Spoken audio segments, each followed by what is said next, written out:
Usually when we mess up, we just, we expect to pay the price. Yeah. You make a mistake, you balance the ledger, and you sort of slowly rebuild trust. Right. It's a very transactional way of living. Exactly. But what if there was like a cosmic reset button that just wiped the slate clean instantly?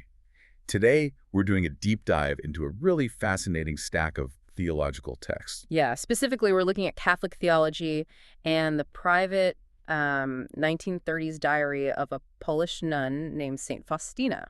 Right, and our mission today is to unpack the mechanics of a spiritual phenomenon that her diary literally describes as an explosion of grace. Yeah, during the Feast of Divine Mercy. Okay, let's unpack this.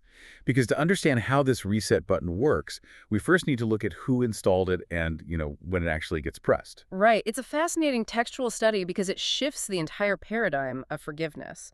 Instead of this linear progression of, working off your debt, the text introduces what is effectively a total system reboot for the human soul. And according to the documents, this wasn't just some quiet local tradition. Pope John Paul II officially instituted it for the global church on April 30, 2000. Yeah, to be celebrated on the first Sunday after Easter. And the theology is based directly on Faustina's diary, where she recorded these visions of Jesus. Right, and the core message there is that humanity can really only find true peace by taking refuge in his mercy. Exactly. The diary claims that on this specific Sunday, the floodgates just open. It describes this absolute outpouring of grace from heaven down to earth. What's fascinating here is the text's radical inclusivity. I mean, it explicitly states that this mercy flows to anyone, regardless of their background or, past actions. Like anyone at all. Yeah, the theology actually argues that the greatest sinner has the highest priority to receive this grace. It offers them the infinite potential to become a saint. Wait, so it's really that simple? You just show up on this specific Sunday and get infinite grace? Mm-hmm. Because that sounds, a little too good to be true. Well, that tension is exactly what the text addresses. The invitation is universal, but accessing it requires a highly specific protocol.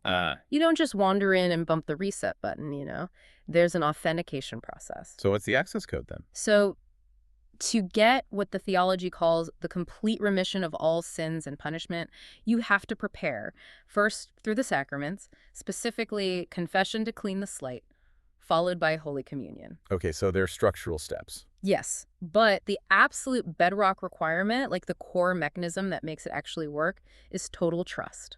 The guiding quote from the diary is, "Trust in my mercy is enough." Oh, I see. So if we stick with our tech metaphor, it's like the system reboot is freely available on the server, but absolute trust is the only way through the firewall. That is a great way to put it. If you doubt it, the download fails.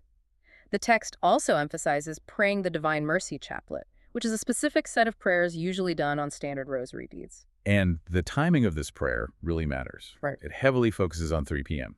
Why 3 p.m. specifically? Because according to Christian tradition, 3 p.m. is the exact hour Jesus died on the cross. The text presents this as the hour of supreme mercy. Like a daily window where the barrier between heaven and earth is thinnest. Exactly, making grace most accessible, especially for those at the very end of their lives. Here's where it gets really interesting, because the text grounds these abstract rules in a gritty, real-world example.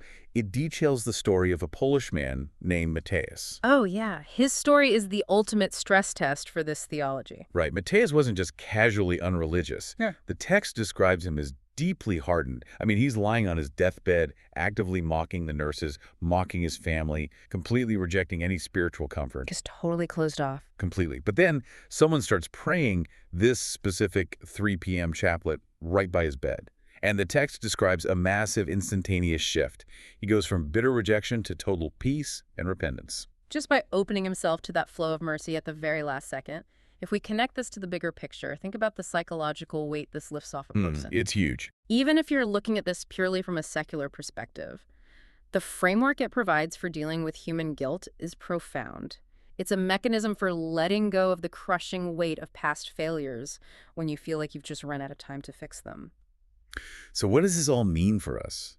We've traced this concept from the private, hidden diary of a nun in the 1930s to a globally recognized theological promise. Right, outlining what the church calls action-oriented actual graces, which basically means specific real-time interventions from God. Forming what the diary literally calls an ocean of mercy. It is a massive conceptual leap from a personal vision to a formalized universal invitation. But